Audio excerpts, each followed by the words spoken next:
Apple officially budget market को target कर रहा है।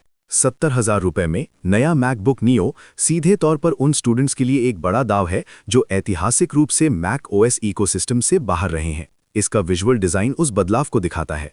एयर या प्रो लाइन के मेटल लुक के बजाय नियो एक वाइब्रेंट और पॉपी कलर पैलेट इस्तेमाल करता है, जैसे ये नियॉन ग्रीन कलर।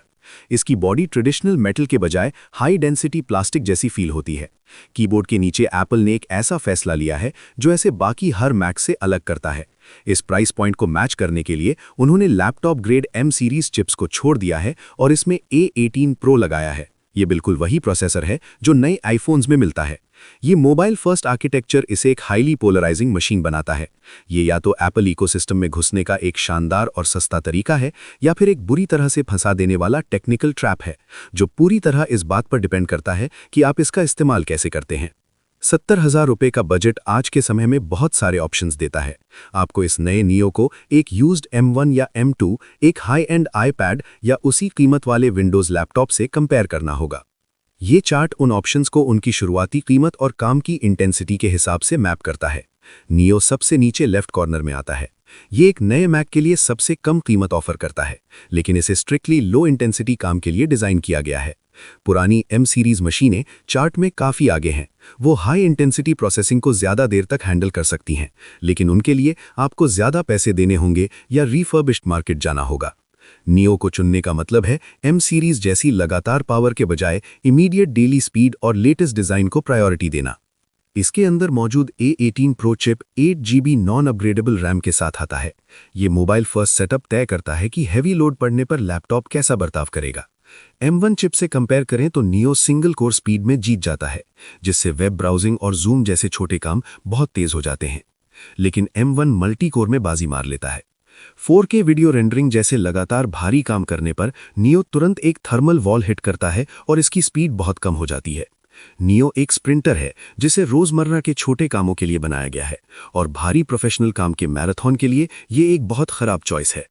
70,000 रुपए के प्राइस पॉइंट तक पहुंचने के लिए सिर्फ प्रोसेसर ही नहीं बदला गया है, बल्कि इसके फिजिकल बिल्ड में भी भारी कटौती की गई है। कीबोर्ड में कोई बैकलाइटिंग नहीं है। अंधेरे कमरे या लाइब्रेरी में टाइप करना एक बहुत बड़ा स्ट्रगल बन जाता है। ट्रैक पैड को भी एक मैकेनिकल क्लिक स्टाइल में डाउनग्रेड कर दिया गया है। इसमें वो हैप्टिक फीडबैक नहीं है जिसके लिए एप्पल जाना जाता है। इसे क्लिक करने के लिए सच में जोर लगाना पड़ता है, जो बिल्कुल भी प्रीमियम फील नहीं होता। यहाँ तक कि बायोमेट्रिक सिक्योरिटी पर भी लिमिट लगा दी गई है। बेस मॉडल में टच आईडी नहीं है, जिसका मतलब है कि आपको पासवर्ड बार बार खुद टाइप करने होंगे जब तक कि आप महंगे स्टोरेज मॉडल के लिए एक्स्ट्रा पैसे ना दें। इन क्वालिटी फीचर्स को हटाकर एप्पल ने नियो को अपने ट्रेडिशनल प्रीमियम फील से दूर कर दिया है और इसे हाई एंड क्रोमबुक्स की कैटेगरी में लाकर खड़ा कर दिया है। इसका डिस्प्ले एक और बड़ा समझौता है। ये एक sRGB 60 हर्ट्ज पैनल का इस्तेमाल करता है, जिसमें वाइडर P3 कलर गैमेट और ट्रू टून सेंसर्स नहीं दिए गए हैं। ये कम कलर रेंज नियो को कलर ग्रेडिंग या प्रोफेशनल फोटो एडिटिंग जैसे कामों के लिए पूरी तरह से बेकार बना देती है।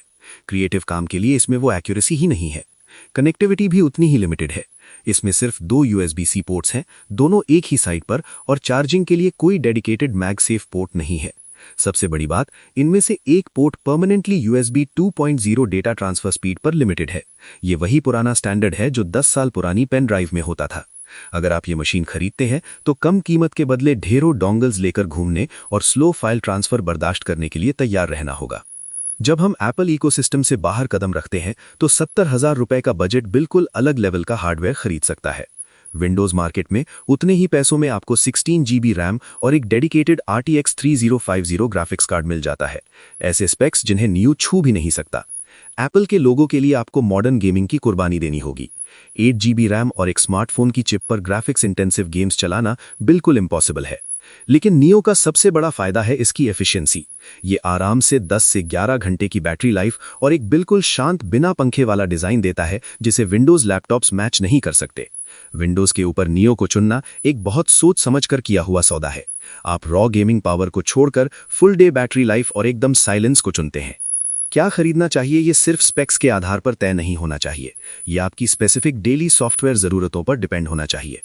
आर्ट्स, कॉमर्स या मैनेजमेंट वाले स्टूडेंट्स के लिए primary tools web browser, Microsoft office और जूम जैसी वीडियो कॉन्फ्रेंसिंग ऐप्स होती हैं। नियो इस एडमिनिस्ट्रेटिव काम को बिल्कुल परफेक्टली हैंडल करता है। इन यूजर्स के लिए A18 Pro की तेज स्पीड इसे एक 4 साल की डिग्री के लिए एक बहुत ही बेहतरीन चॉइस बनाती है। लेकिन स्टेम, IT या फिल्म के स्टूडेंट्स के लिए सिचुएशन बदल जाती है। इन फील्ड्स में भारी IDEs पर लोकल कोड रन करना होता है या अडोबी क्रिएटिव क्लाउड जैसी एप्स लगातार प्रोसेसिंग मांगती हैं। पावर यूजर्स के लिए सिर्फ 8 GB रैम और मल्टी कोर परफॉर्मेंस की कमी तुरंत परेशानी खड़ी कर देगी। इन फील्ड्स में नियो एक बहुत खराब इन्वेस्टमेंट है, जो ग्रेजुएशन से बहुत पहले ही आउटडेटेड फील होने लगेगा। ये रहा आपका फाइनल खरीदने का रोड मैप। हैवी गेमिंग या 3D काम के लिए डेडिकेटेड ग्राफिक्स वाले विंडोज लैपटॉप्स खरीदें। कोडर्स और वीडियो एडिटर्स को बेहतर मल्टी कोर परफॉर्मेंस के लिए एक यूज्ड M1 या M2 एयर ढूंढना चाहिए। नियो सिर्फ हल्के डेली काम और लंबी बैटरी लाइफ के लिए है। कुल मिलाकर नियो एक बहुत ही स्पेसिफिक कंज्यूमर मशीन है। ये प्रोफेशनल लेवल की पावर को हटाकर उन लोगों को एप्पल इकोसिस्टम में घुसने का एक बढ़िया और एफिशिएंट रास्ता देता है जिन्हें सिर्फ बेसिक काम करने होते हैं।